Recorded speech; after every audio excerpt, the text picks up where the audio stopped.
and happy Paradise Tuesday to all. And this beautiful Tuesday, bright sunny day in Paradise, Santa Cruz.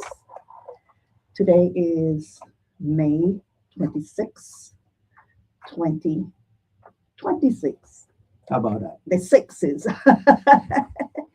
No, we're gonna stop with 2-6 though. We ain't going for the next one. I know, right? We'll stop there. And we have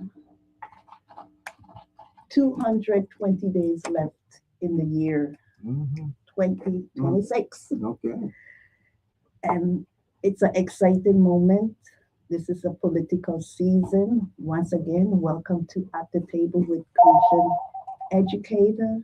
This is yours truly, Verdell Peterson, the host of this 1 hour radio talk show and the #1 radio station in the Caribbean, WSTX. Today, I have a guest, so we get started as soon as possible. Just letting you know, you're welcome to call in. The numbers are 340-773-0390 and 340-773-0490. So who do we have today?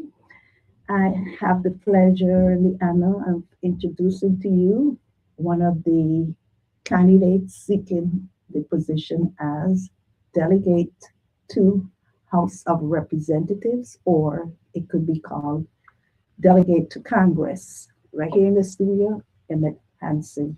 Welcome. Good morning and thank you. Good morning to everyone watching and listening. Technology has certainly evolved. Yes.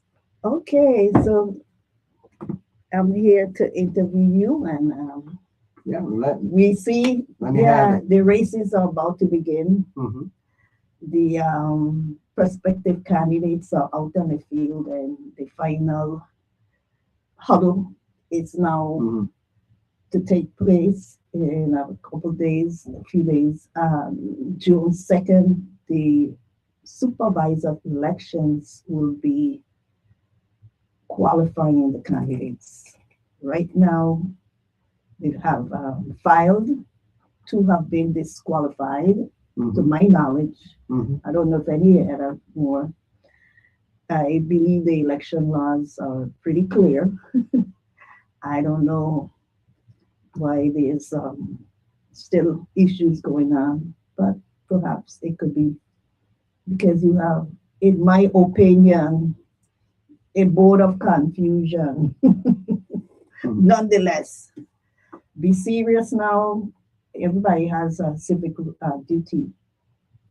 Someone is going to be elected delegate to Congress. Someone is going to be elected to be the 10th governor of the U.S. Virgin Islands, elected governor.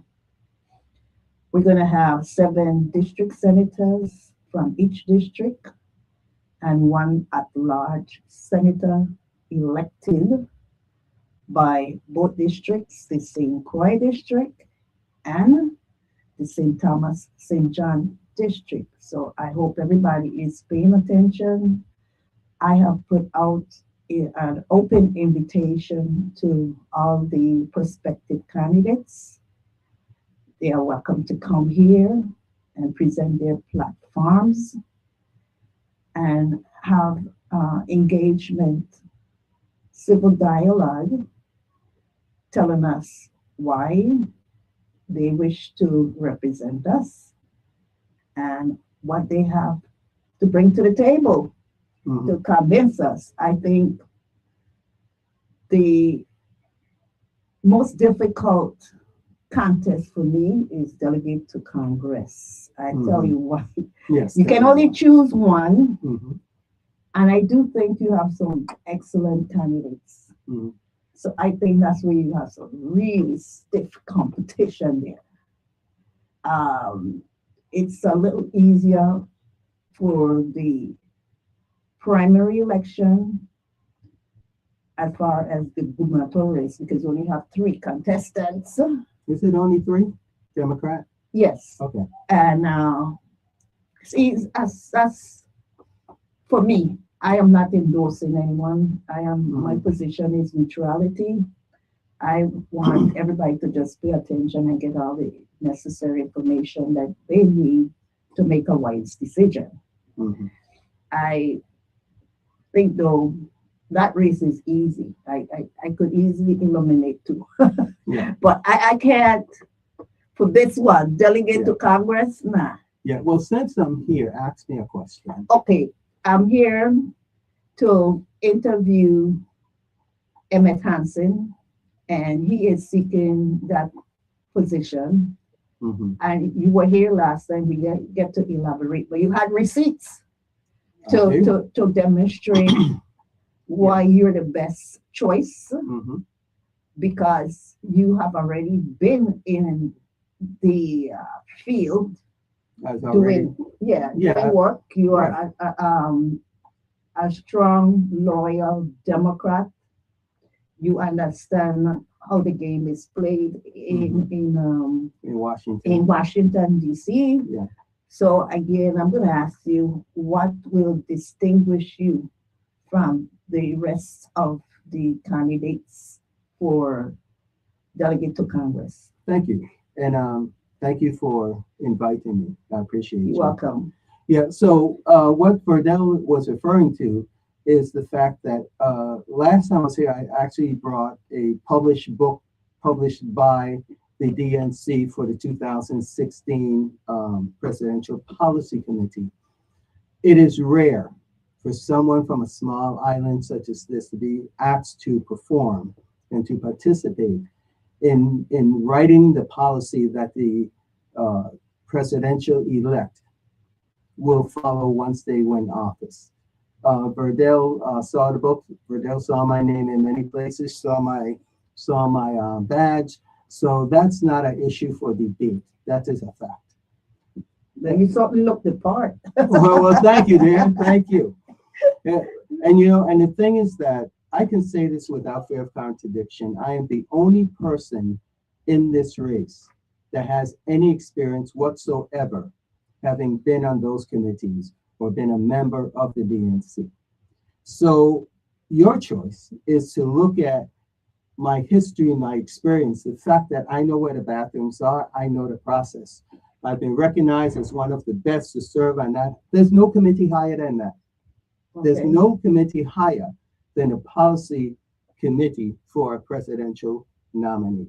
And that was in 2016 2016. with Hillary Clinton. Yes.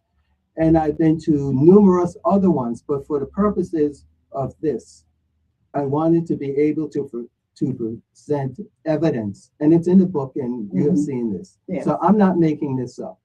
The other thing is that when it comes to being a legislator, I am the only legislator in this race that has such a valued history of providing solutions to problems. One thing I've never liked before, during, and after being in a legislature is the whole platform thing, because this is how I see a platform. Mhm. A platform is a means to identify with the voting public by having the same complaints. You will see on everyone's platform, WAPA, education, hospital, roads, food prices, gas prices, right?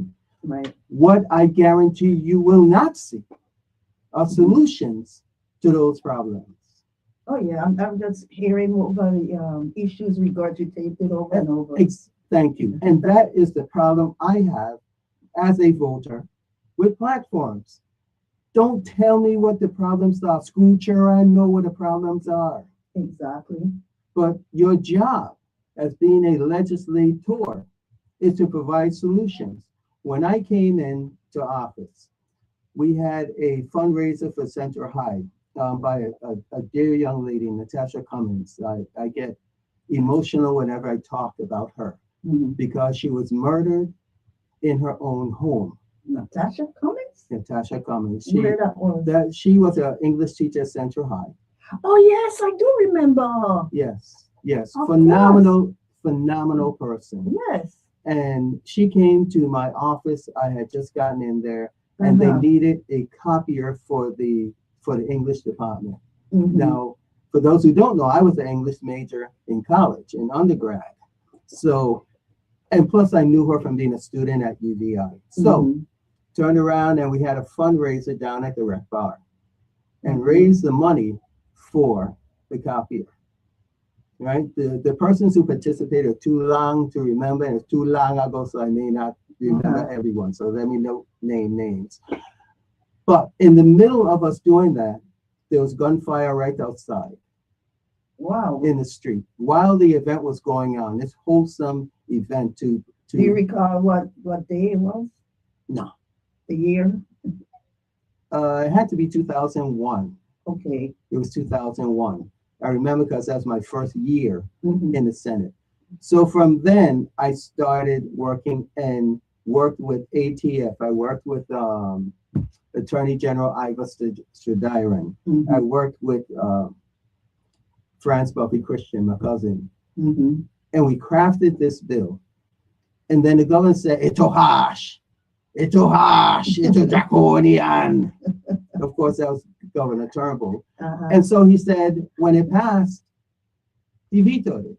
And Oh, then we wow. overrode him because at the time, the majority of the legislature understood that this was an endemic problem, Uh-huh. not just for tourists, but also for local school children. If you remember, there's a young girl in Kennedy, I believe, in the same building we used to live in, that got shot through the window. And then later on, a girl celebrating her quinceañera from Puerto Rico was shot and killed out by Kobe Point. Yes, I recall And that. at that point, he said he's sorry. But the Mm. problem is because they did not enforce the law. He gave the criminals carte blanche. And we all heard, I'm going to say, heard the video of what happened across from Plaza with that heavy, Oh, yes. heavy, heavy. But the problem, the solution was given to enforce and make the gun control laws more stringent. And I said it then, I'll say it now. I believe Granny should have a 22 to protect herself. Mhm. I am a gun advocate. No, it's your constitutional right Yes, based on the Second yes, Amendment. yeah, to have or not to have is your right. Yes. So anyway, problem solved, solution offered, legislated. When we turn around and I change the property tax structure to provide, I'm going to show you how all these things apply today. We just did the gun control. The second one was infrastructure.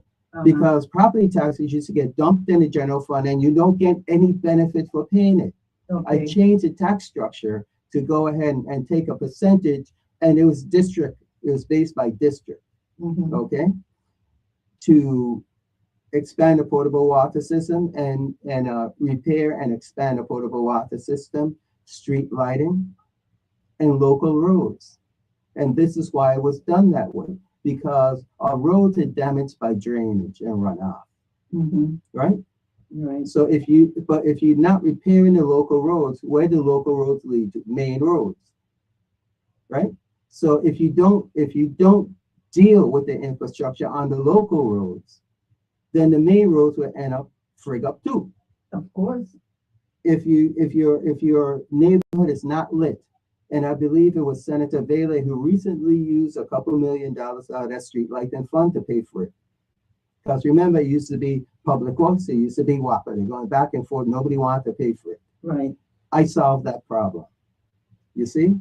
So who pays for the light now? It comes out Street light? it comes out your The property. taxes. Yes. So we pay for it. Yes, because I created a locked box to take that money out before it gets dumped into the general fund.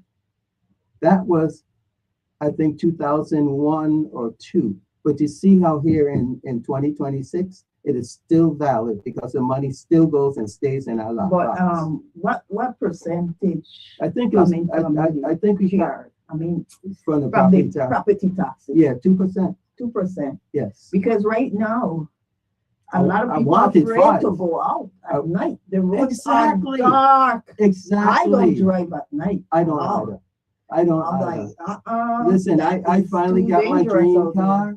I drop in a pothole at night, frig up the whole thing. Mhm. Don't get me started on that. Don't get me started Well, on that. I heard the governor saying, he would like to see a referendum Mhm. on the ballot this election cycle, whether the electorate would want to have 1% coming from, what is it? I'm not sure. What you heard about it? I heard something about it. To pay Yeah, I heard for something the about it, but I I have, don't know, some type of tax, yeah. some type of road tax, 1%. But what they need to do is not add an additional tax, but take the road tax from when you buy a gallon of gasoline and put it in the road fund. Because gas is purchased every day. But look at what that tax says. Mhm. It's a road tax, but it doesn't go to the road. When you first bring in a vehicle, they charge you for that too. But it's a matter of an adequate and reasoned allocation of funds. You see, we don't need a new tax. Okay. Take the road tax that you pay at the pump and put it in the road fund. But what's interesting to me is the silence from the legislature. Nobody has, to the Right. best of my knowledge, pursue this matter. At least bring it, put it up. I do believe in referendum because it's Yeah. coming from the people. Right. Let the people speak and say what they want. But you know, I will say this, and I'm not targeting any particular senator. Mhm, I'm targeting the process of the body. mhm, It appears to me that while we do have some extremely intelligent persons, it doesn't mean that you're intelligent in every field. You see, there are some people who mean well but don't know how to do well mhm. because that's not their field. And the same thing can apply to the race I'm in. If you haven't been a legislator, but you're going from zero to the top of the roof. So you're saying your experience as a senator has definitely impact Well, I'll say even more than that. your I'll say even more than that. Before I ran for the Senate, I went to UVI and took graduate courses in public administration mhm, because I couldn't see where the holes were.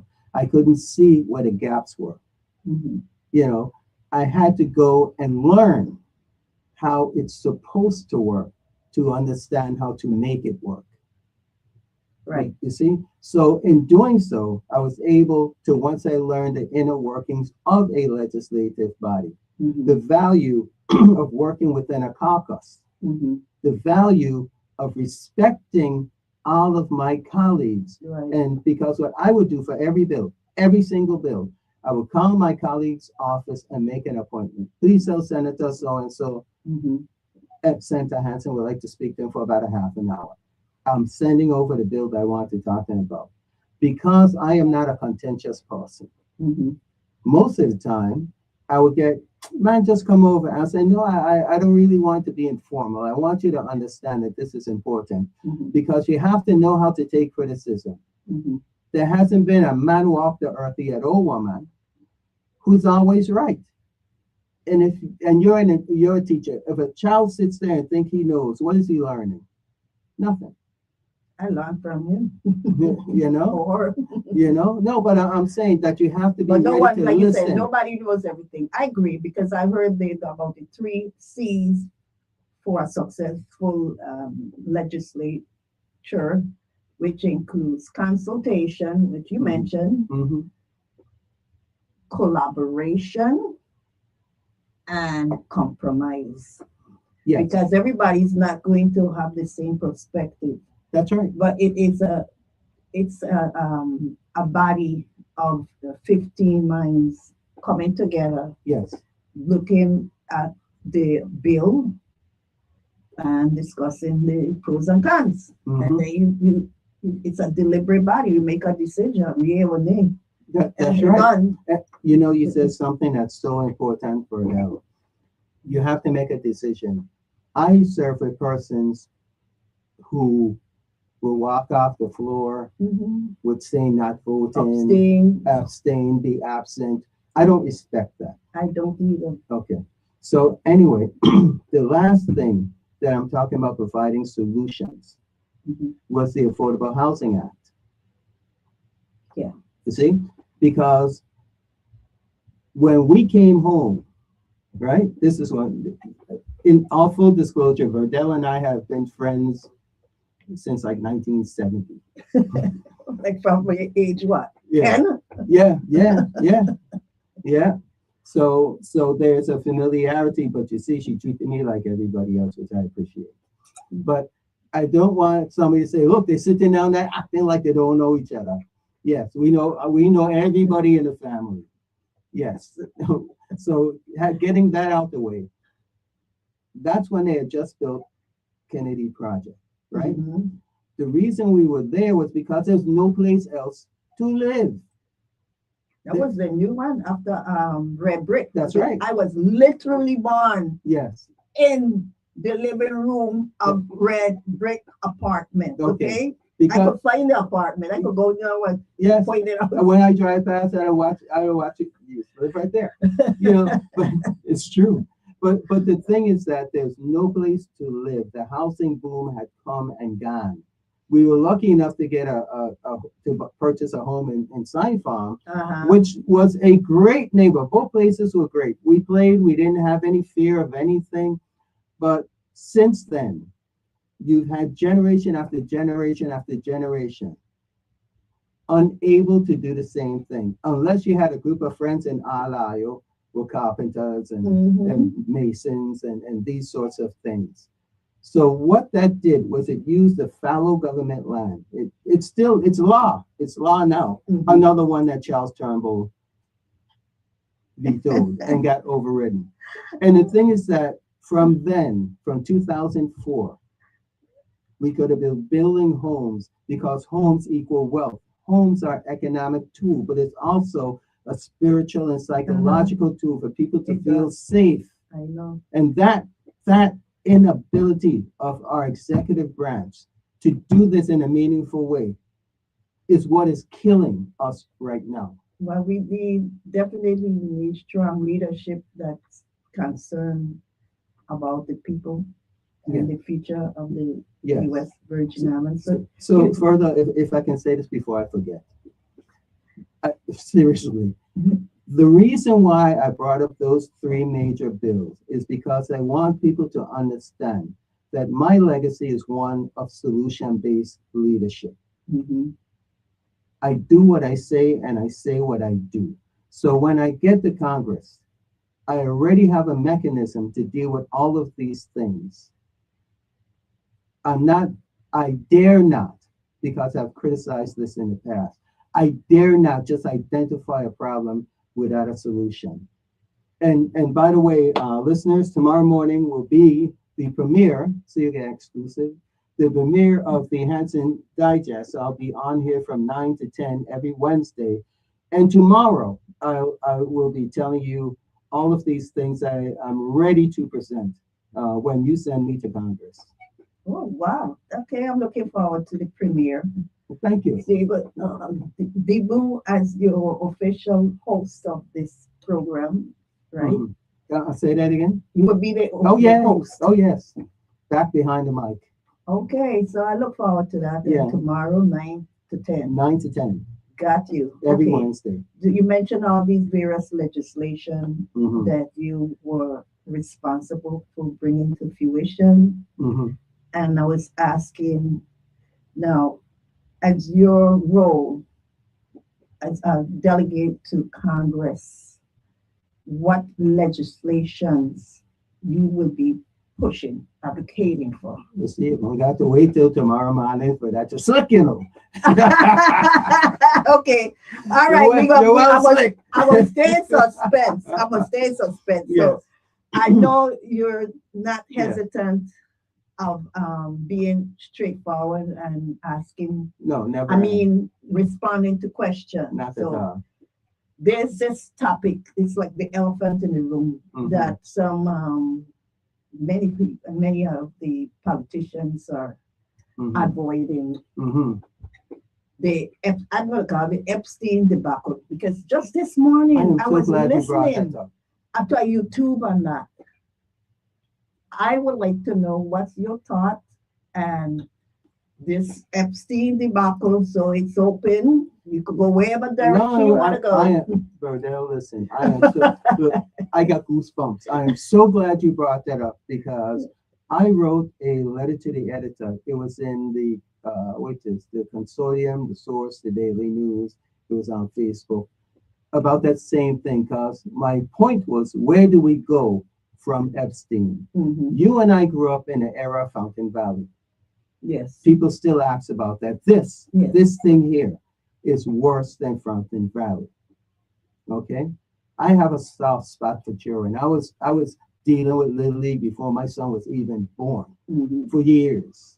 For years with Kai Shang and Dave Davis and all them guys, Bonnie Messa, all those folks.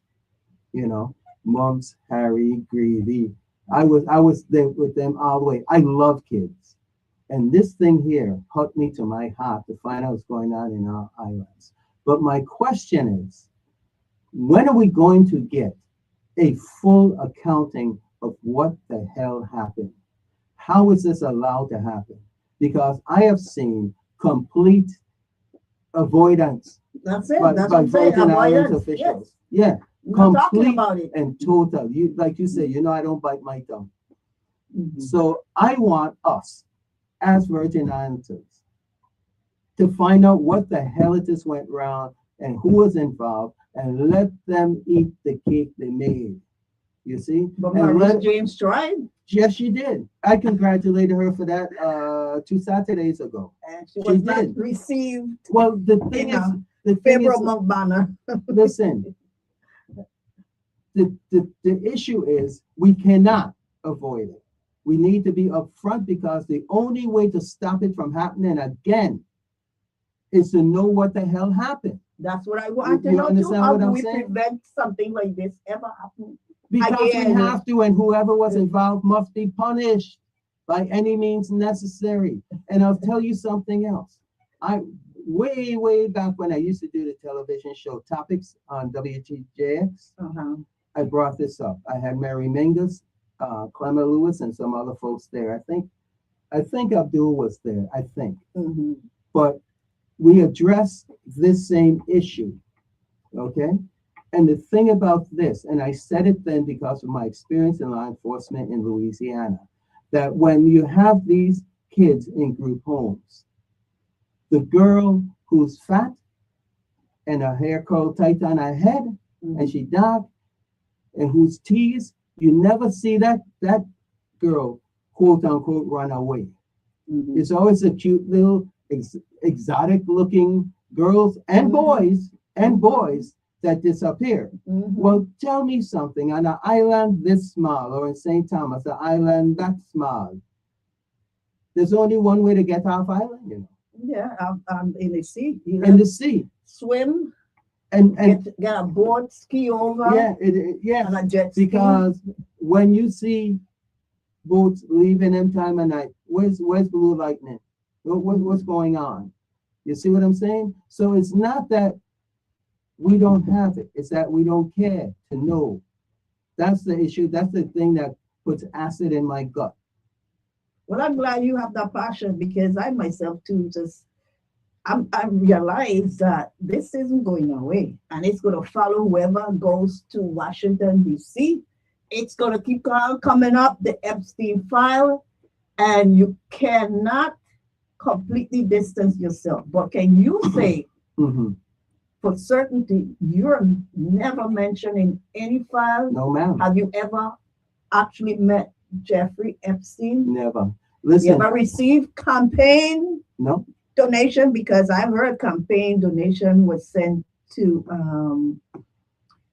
the two gubernatorial candidates, Donna Christensen and Kenneth Mack. I'm not sure. I think I heard Donna Christensen decline. I'm not sure. I didn't follow. Okay. That. But I could tell you for me. Right. You speak for yourself. Exactly. No. No, never knew what's happening. Never met the man. Didn't even know who he was. We in St. Croix, because of how the operation was done, were not willfully ignorant, but just completely unaware. Yes. I'll tell you a short, very short story. I think it was my first or second December in the body, and I got an invite to what call it, a holiday soiree at American Yacht Haven. That's where he had the office. Now, you know me forever. You know I am not a crowd person. You never find me where there's a crowd. A crowd may develop while I'm there, and then it's exit stage left. I'm just not a crowd person. It's not that I don't like people, I do, but I'm uncomfortable in crowds. So I was like, who these people is? I went to one of my colleagues' office from St. Thomas. I said, hey, we were actually talking about something else, legislation, like I said earlier. I said, hey man, who these people be? And the look on his face when he pulled that invitation out, he took the invitation, he put it in an envelope, he tore it in half and put it in a shredder, and then he wiped his hands on his pants. I was like, wow. And you know, I'm a writer, so I'm very observant. And body language, expressions, and such tell you more than anything anyone can Action say. speaks louder than words. He wiped his hands on his pants and he watched me. He said, bros, if you never listen to me now. These ain't your kind of people. Stay from them. I said, no worries. And went on. He said, wait, you gonna just take my word like that? I said, my brother, you showed me more than you realize. And I don't need to go to no party. Years later, because the invitation didn't even have a name on it. But I know everybody got one. But all I need is to be told once. You see? Okay. And when somebody tell you, if you don't ever listen to me again, listen to me on this. That's somebody looking out for you. Well, it's a lot of information coming out now. Yeah, and as it people should. got campaign donations. Well, And I you ain't know, one of it's them. interesting to me. I did not know that we had a registered sex offender in the territory until the whole thing blew up. I want to know, how did Jeffrey Epstein, a well-known individual in the financial We just institution, how somebody that is a well-known person gets to come to the U.S. Virgin Islands, registered as a sex offender, but not just that. I mean, for any registered sex offender coming to the U.S. Virgin Islands, was not followed, was allowed to do all kinds of things. But listen, but this one is so unusual to come. It is. It's a well-known and no official inform the public, because you know, in some neighborhoods, once they know a sex offender, it's in the neighborhood. Sometimes they get run out, you know, because I have no problem with that. Publicized. Yes. So how is there a law? I don't know, but there are absolutely good following. But then I got 20 more minutes with you. Well, we start a little late, so go a little maybe a little half an hour. Okay. But so like yeah, I'm so curious about that. Yeah. How a famous person like Jeffrey Epstein comes to the Virgin Islands, register as a sex offender, and the public isn't notified. But for me, that's not the worst part. The worst part is with everything you said. How does that person get benefits? Benefits that they argue for more. Benefits till they arguing to not be held to the same standard as far as construction. Right. The only special privilege. Choking myself. Now see, that's what you get when you try to be too polite. Because I don't want to say it how I think it. You know? The thing is that I want to know what was being built over there. That built so that you don't even want a business building inspector to know what the hell it is you're building. Wait till you building so. But what's happening now? Because somebody was kidnapped. Listen, if there's any place in the Virgin Islands, I'm shocked. but listen, I ain't shocked because if there's But any, wait, let me tell you why. If there's any place in the Virgin Islands, your backside gonna get stripped naked and tie up. Tis on Pedro Island. We're doing that. But wait, They cut something that over there. the When you got accused- over there for and surprised when you get stripped naked and tie up. But wait, but the accused is allowed to go back. I never heard of that. I never heard if like for example, those who were allegedly involved in some fraud scheme at Human Services, working at the SNAP here in St. Croix. Yeah. They can't go back to the job, and you have a shortage now. People can't get the SNAP on time. Well, listen, we got far from my thing, Now we talk about SNAP. Well, that's related to, that's a federal program, so we gotta go there. We gotta go to the SNAP. Okay, good. They get locked up next. Okay? Because they get locked up, but they can't go back, and we got a problem now with Human Services. Well, they're gonna have to deal with that. But I want to say something that I think is very important. I'm looking for a structural shift in how the office of the delegate works with the territory. Now, recently we have seen governor delegate bumping heads. Yes. Each claiming credit. Conversely, we also see the bumping of the heads when one feels that the problem, like you said, belongs in the other one's shoebox. Okay? We are facing a precarious future. Just like America, our debt has grown. Trillions. We don't know. Let me be very clear. We don't know when the faucet will shut off. Okay? There's a real possibility that the faucet can shut off for all these projects that are late, that are delayed, that haven't even started, that haven't been okayed. All right? There must be a better dynamic between the office of the governor and the office of the delegate. I agree. They have to come and work together. By God, those two offices are not in conflict unless you make it so. Well, with the issue with the rum cover over, I am hearing from the administration the credit is going to one of the opponents, Terry Helenese. Well, she's getting the credit for this rum cover over. And let me tell you how stupid that is. I'm not saying Terry is stupid because she's not. She's brilliant. But I'm talking about that issue. Yes, he's talking about the idea, not exactly personal attacks, never which me. I don't tolerate. Never me. So I want to tell you why. A lobbyist works outside the framework. You see? That's the job. It's not inside the framework. It is a completely different dynamic.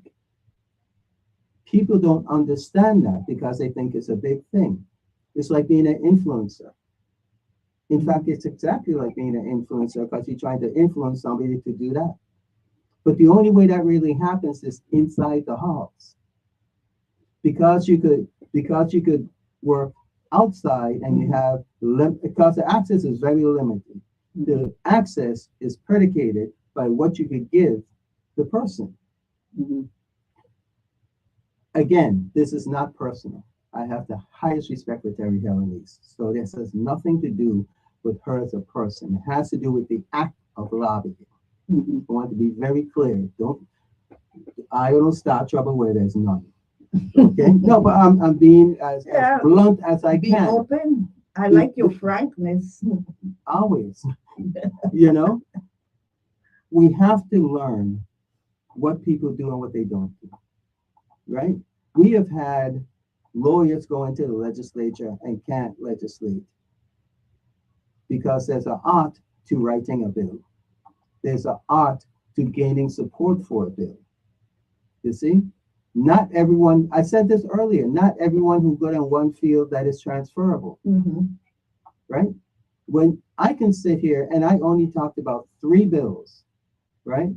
But there's a lot more where I provided solutions. That is what I do. That is what I went to study for. That is what I have practiced. You see, I am a person who can get people to see what it is that I'm trying to do, because that's the art of legislating. I gave my colleagues every single bill, sent it to the office, and you know what? I can't tell you how many times they saw something that I didn't. To say, well, consultation and you collaboration. have to do that. That is the bedrock of being a legislator, to be able to craft a bill. And sometimes I had to push back because they made, like, for instance, when I did the gun bill, some said that's too light. The backside need to go to jail forever. I said, but you can't do that. No. We don't have to. We don't have forever stay. I heard we have some of the stringent, stringent, most stringent, most stringent gun regulations. And you're welcome. But mine would just dealt with crime, as I said before. I am a gun advocate. I think everybody, because if a citizen comes and gives you the fingerprints and they're saying, I live here and here's my ID, that's not a person looking to cause trouble. That is a person trying to protect themselves. Mm-hmm. I think that once people have these unregistered firearms, right, you know, and if we really look at who bring these things in, I myself was in St. Thomas. I went to Megan's B. I saw a classmate of mine. I walked over, he was doing like that. I thought he was telling me, come. He was talking to some folks. When I walk over, that's up, my eyes fell in the trunk. There was a bazooka in there. Mm-mm. Yeah.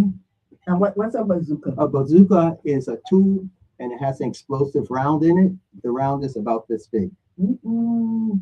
And they're very accurate. And those are ones that when you see in all these high action pictures where they blow a hole in a wall and knock down a tank, that's. And me, I play blind and I went back across the street. Mm-mm. You see, we have munitions here that no one should have. This is not the war zone. That sound that we heard across on Plaza that night, that's not a handgun.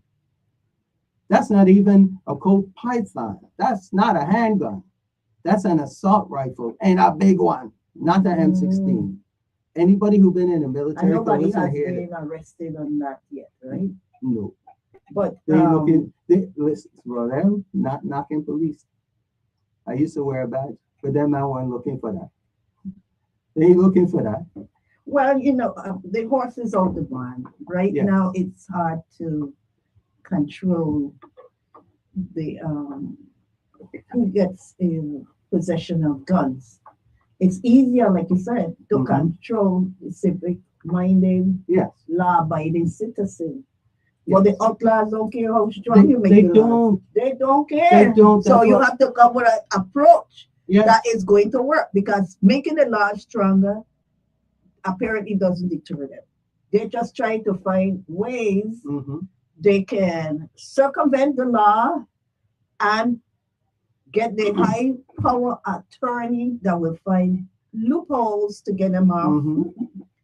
So what would be your approach, since I mean it's related to custom and immigration, which is we know this is an unincorporated territory, but Yeah. at the same time, Well, when you talk about that, for me, it's an easy answer. all right. We as American citizens are entitled to protection, right? Mhm. We need to have more presence. I know we have an FBI office here, Mhm. but bear in mind, ATF, alcohol, tobacco, fire, those are the ones who deal with that. And we as citizens need to be able to trust our local police department to tell them things, because that does not exist right now. And it's not every officer. I wouldn't even say it's most officers, but I'll tell you, we can tell that there's some who doing stuff that they're not supposed to do. When you see pictures of a recent crime, an accident, a murder, Mhm. on an internet site, before you get the report from the police. Who taking the pictures and sending it? Ain't the same police officers? Mhm. They're the only ones there. And those officers do not deserve their badge. Yes, I said it. You don't deserve your badge. Imagine if your first cousin or something like that gets in a car accident, their neck busted open, they're laying there bleeding out, and you got to open your computer and see that. That's heartbreaking. It's cruel. Heartening. It's cruel. That should never happen.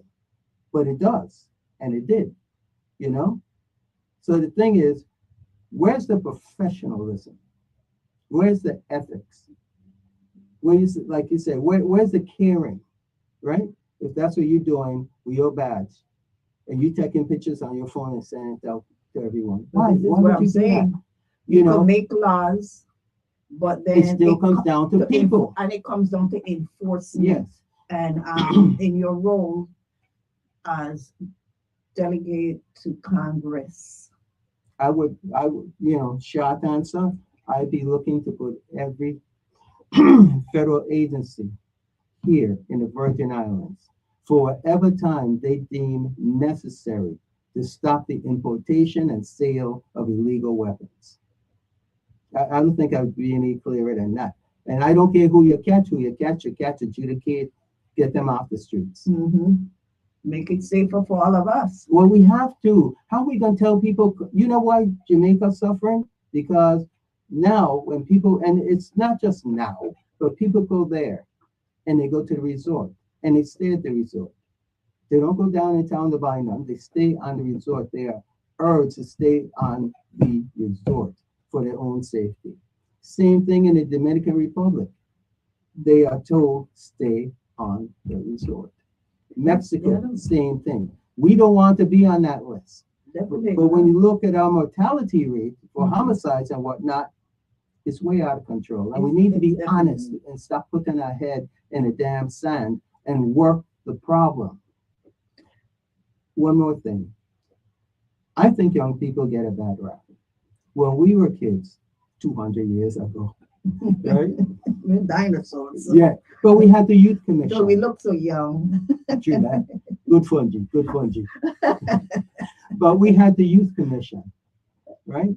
We went there and we learned anything, knitting, martial arts, painting, auto mechanics. We had someone interested enough to be there and take up our free time so that we didn't have free time to deal with anything else. And at that time, the older guys would tell folks, hey, don't get that boy that. Man, he's an artist. He's gonna be somebody one day. Man, don't give her that, man. The girl makes the best clothes in the world. She made this dashiki. Leave her alone. Right? We looked out for one another. And we have, but we say we want the village to raise a child, but when the village correct the child, the mother or the father gone off. Don't tell my child nothing. And the infamous, you gave my child an F. Mm-hmm. When I was teaching, a parent actually came looking to fight me. You gave my son an F. I watch him over and down there. I'm like every other Crucian man. I got figure button. Don't push my figure button. I said, no, your child on that F. You ever check his homework? Because he ain't do none. But it's true. We have to stop blaming the teacher because the education is there. The adults are sending the wrong message. Yes. They're not positive role model. I mean, I taught for 33 years. You're right there. The most difficult level was adult. Mm. Like they say, it's hard to teach an old dog new tricks. Adults don't like to be corrected. Yeah. Okay, they know it all. They know more than the teacher, especially if the teacher is younger. Yes, I used to volunteer. They don't like to be corrected. Yeah, no. I used to volunteer to teach at Mali. Mm-hmm. You know, just if I had time, I used to just go and walk in and teach. You know, mm-hmm. I like teaching, but I couldn't stay because I didn't get paid till down in June, and then it wasn't even all my money. I know you see what's happening now with the free tuition program that's in jeopardy. Yeah, Or what's your thought on that? And how would your office, or could your office address that matter? I don't believe so. I don't believe so because that was a local decision that was made. Uh-huh. It was made when I was at the Board of Ed. And to be just plain honest as I always am, I never thought it was sustainable. I couldn't see how it could have been sustained because it's not now that they're cutting the Pell Grants and these sorts of things. Mm-hmm. There's only so much work study one can do, and the work study is actually not to pay your tuition. Mm-hmm. It's to get somebody a little change so they could buy books and travel back and forth and such. I couldn't see how it was going to be sustainable without a major infusion of annual cash from Right. EDC companies. It's the same thing in GRS. You need a constant flow Yes. of And resources. and the issue I see with GRS is that we have never identified the rate of growth needed from the investments to continue paying. So right now, because they keep running out of money, and then the thing is with Doug Gunner, what's the name? Bernie something. The guy who ran the big Ponzi scheme, the worldwide. Oh, okay. I can't- Madoff? Yes, Bernie Madoff. Yes, we lost money in that too. Mm-hmm. You see, remember that nearly bankrupted St. Mary's and St. Joseph. Mm-hmm. So the thing is that we act as though these things don't touch us, but we need a better actuarial study to be able to know what is our point. There is a point in any business, anything dealing with money by which you become profitable. You see?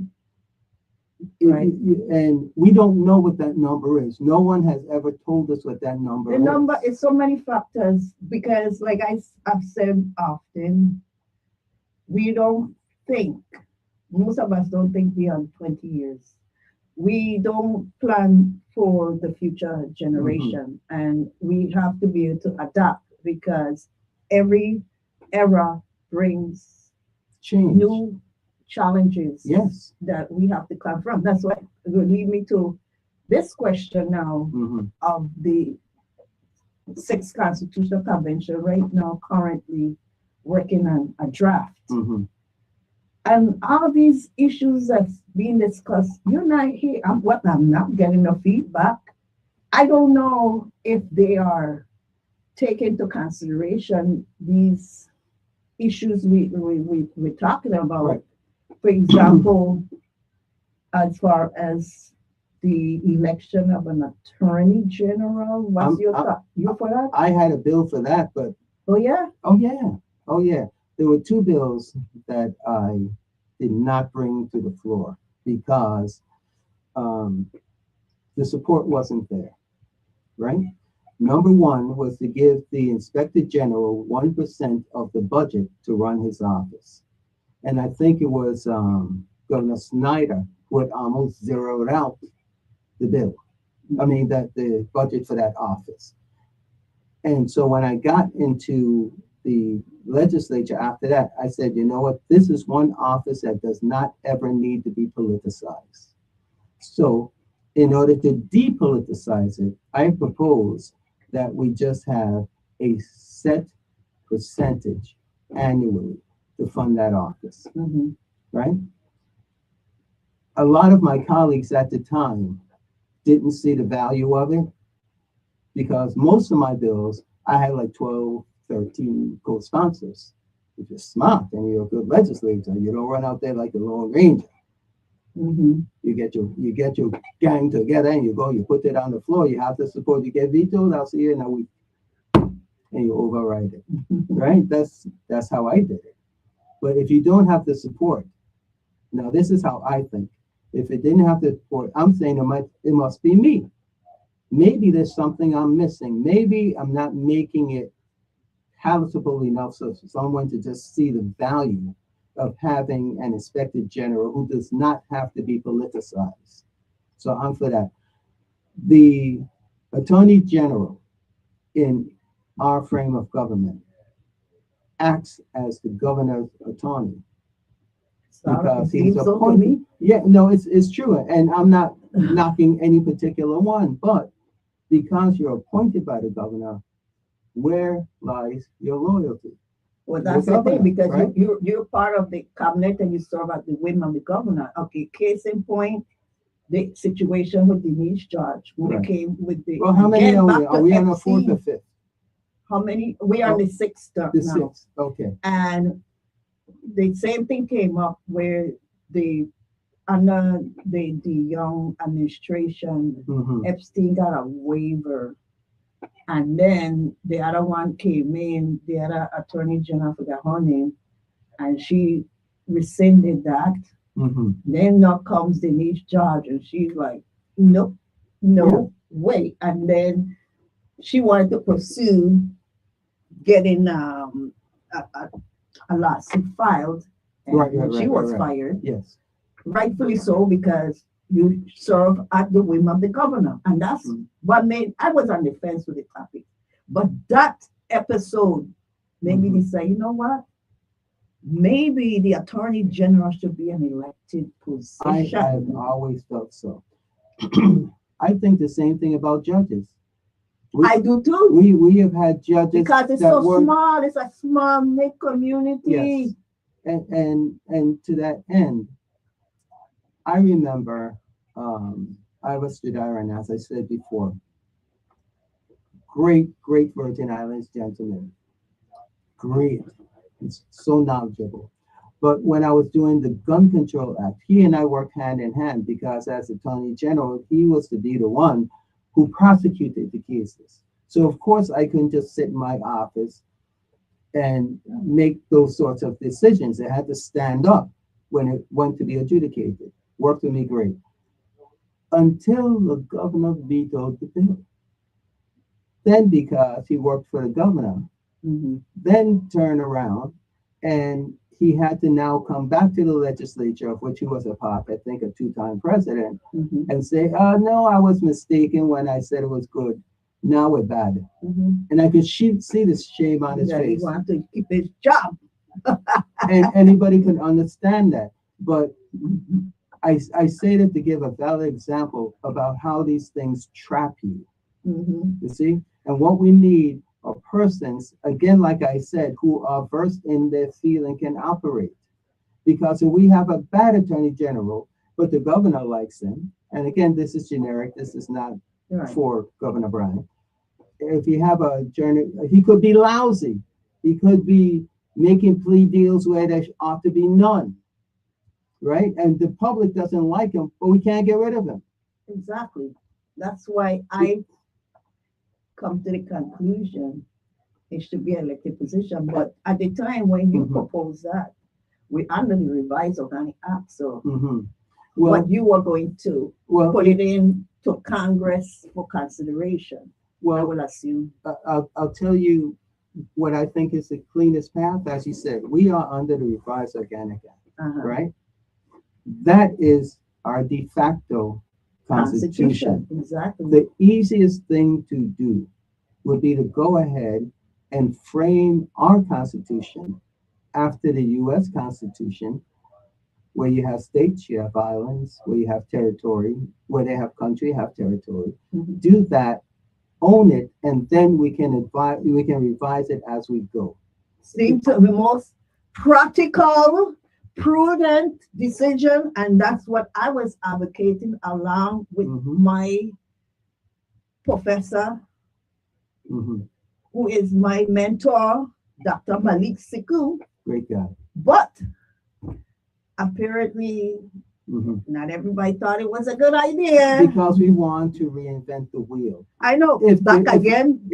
Yes. If you number 6. If you look at the reality of what we are, we can then revise our own constitution. But first, you have to get over the first hurdle. Thank you. But I don't know if is it us? We didn't communicate the message effectively. I don't think so. Because I am telling people, and people are like, we don't want a colonial document. I'm like, I don't want that either. But the U.S. Constitution is colonial, and what more colonial you could get? It was Yeah. drafted in 17 1789 or something like that. something so. But the thing It's is that, colonial, but it can be amended. and that's my point. Yes. Don't saddle yourself with something out of pride. Don't cut off your nose to spite your face. We need a constitution. Mhm. So just go along with the framework, knowing that we have the opportunity to perfect it. And save money and time. Yeah. So there will be no six, And then seventh, eighth, ninth, tenth. How long we going? How long we gonna be doing this? listen, at some point you'll get it done, you know. And it You see what requires I'm money. saying? They wanted more money, Well, more time, more stipend. I'm like, we told you so. She Yeah. simply adopt, and that was something Just like adopt Stacy Plastic, mhm.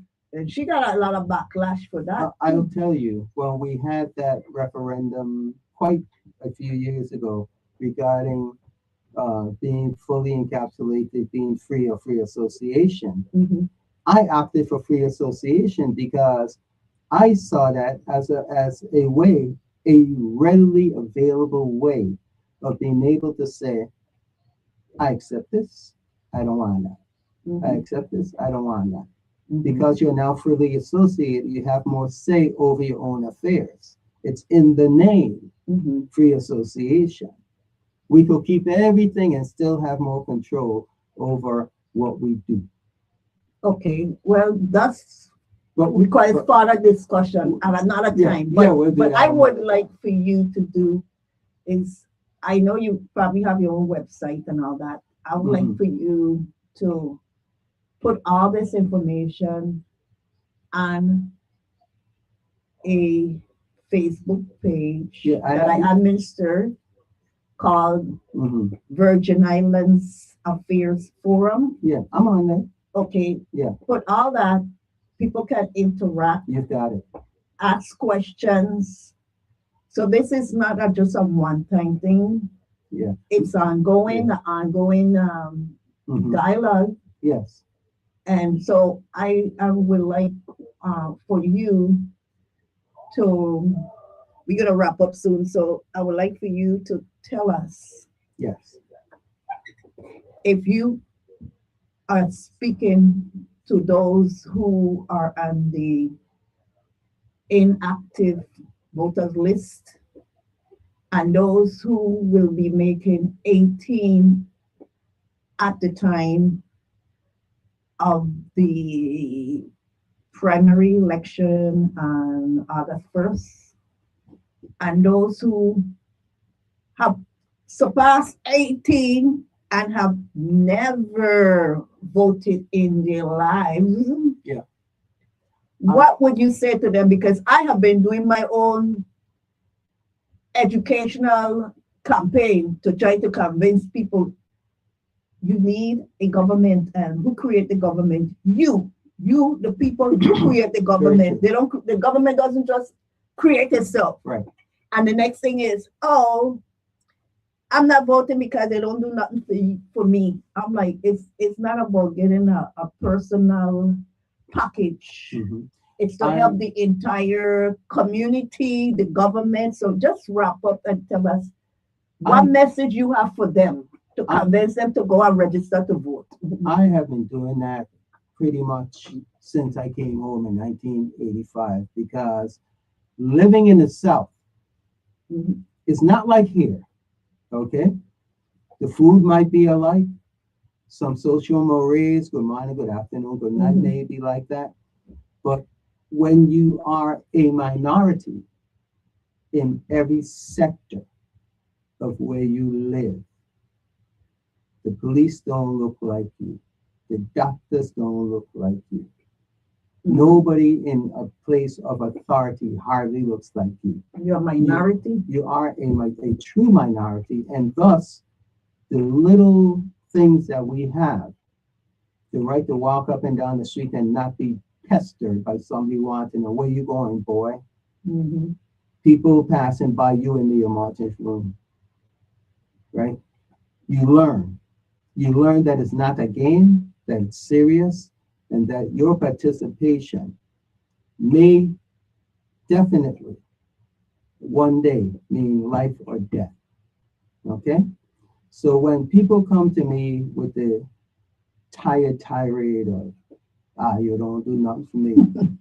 But then I ask a question, well, what does you want? Right. Yeah. What you want Right? done for you? That's my question too. Yeah, you see, that's how I have always dealt with it. Because I ask point blank, well, what does you want? Well, you know, no, I don't know. That's why I'm asking you. You said you took this action because of something that you're not getting, but you can't articulate to me what it is that you need. So how you gonna get it? You're not like a baby that can point to the bottle or grab mom when they're hungry, right? You're a grown person.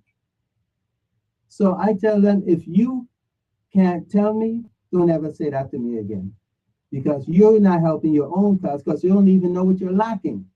But you want to blame some nameless, faceless IO for it. Yeah, You can't do that. So my thing is, if you want to speak your mind intelligently, know what you need, know what you want, and tell who could help you. It's like this woman called me one time from St. Thomas, telling me she got big dog knocked down by her doorstep. So when the dog get knocked down, why are you calling me? You're a senator, you're supposed to help people. I said, well, who do you live with, man? My husband. Your husband can't pick up the dog. How big the dog is? So she said, well, a medium-sized dog. I said, well, who else you live with? Oh, our big son then. And they got to step over the dog to go and walk construction. I said, miss, get off my phone. How you got 4 men in the house and I must leave from what I'm doing to pick up the dog? He actually want you to come and pick up the dog. You hear what that means? Well, I know with the legendary Alicia Chucky Hansen, some people, if they have a fire in their house, before they call 911, they were like, let me call Chucky. But yeah, nonetheless, the bottom line, we're going to end with this. Thank you for being here. I want to urge everybody to register to vote if you have not done so. And if you're on the inactive list, please go update your information, vet your candidates, have an open mind. And let me say one last thing. For the entirety of my time here, I have always heard people say they come in here and taking over. But what are you doing? You see what I'm saying? Because I know people who move here. First thing they do after they pay the first and last month is register to vote. If you're not participating in that, just realize you abdicated your right. I don't want to hear it. At least twice, I gave the speech to the naturalization process, at least twice. And one of the first things they do, as soon as they get their papers, go register to vote. That's right. Because it's important. Thank you. Thank you so much for inviting me, as usual. Everybody have a blessed afternoon. Live, listen, learn, love, and levitate. Levitate.